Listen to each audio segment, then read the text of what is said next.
رونا رو اپنی ان ماں بہنوں کا جن کے دوپٹے کھینچے گئے، ان بچوں کا جو آپ کی اناؤں کے تسکین کے لیے لحد میں اتارے گئے، یا اپنے ان بھائیوں کا، پاکستان کے ان مردوں کا یا تو وہ جیل میں ہے اور یا در بدر ہے۔ ہم پل صراط سے نہیں گزرے، ہم پہ قیامت صغریٰ گزری ہے، لیکن آج ہمیں انہوں نے کہا کہ آپ کے ٹرائل شروع ہو رہے ہیں، تو ایک تو ہم ملٹری کورٹ کو مانتے ہی نہیں ہے، تو پھر ٹرائل کس حیثیت میں شروع ہو رہے ہیں؟ لیکن چونکہ ٹرائل شروع کرا دیے ہیں،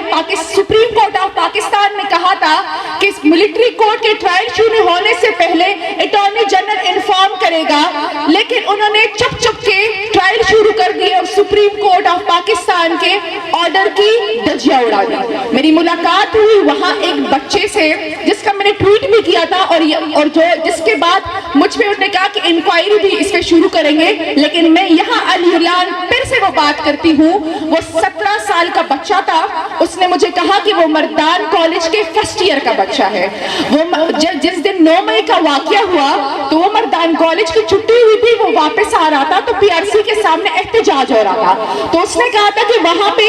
عمران خان زندہ باد کے نعرے لگ رہے تھے، تو میں بھی وہاں کھڑا ہوا اور میں نے بھی نعرے لگانے شروع کیے۔ تو جب ہم سب نعرے لگا رہے تھے، کچھ لوگ انہوں نے توڑ پھوڑ بھی کی، کیونکہ میں اس کی بات نہیں کری کہ نہیں ہوئی، لیکن اس نے کہا کہ وہاں پہ ایک پی آر سی کے اوپر دیوار پہ ایک سفید کپڑوں میں ملبوس ایک آدمی تھا، اس کے ہاتھ میں فون تھا اور وہ اپنے فون سے ہمیں اشارے کر رہا تھا کہ اندر آؤ اندر آؤ۔ تو کہتا ہے کہ نیچے سے ہم نے اسے بھی مارنا شروع کر دیا۔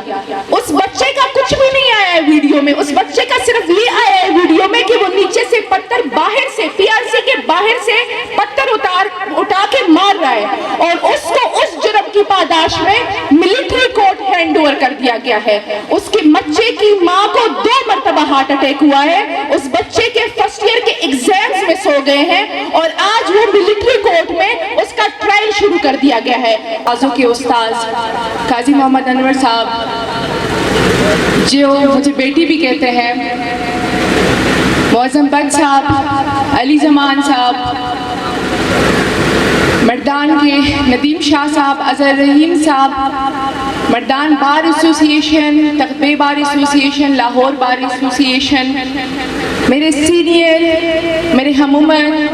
اور جونیئر اور میری خواتین وکلا، السلام علیکم۔ سب سے پہلے تو میں شکر گزار ہوں ندیم شاہ صاحب، اظہر رحیم صاحب اور ان کی ٹیم کی کہ آج انہوں نے اتنا بڑا لائرز کنونشن آرگنائز کرایا ہے، لیکن اس سے زیادہ میں شکر گزار ہوں مردان بار ایسوسی ایشن، لاہور بار ایسوسی ایشن اور تقبے بار ایسوسی ایشن کے کیبنٹ ممبرز کی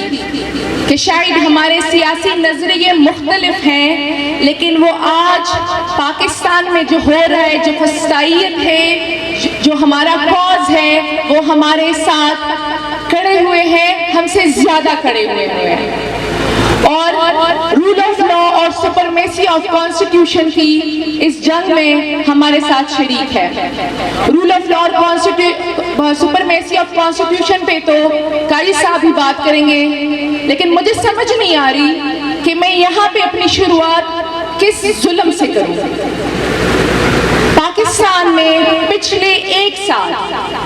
اور اس کے بعد 9 مئی سے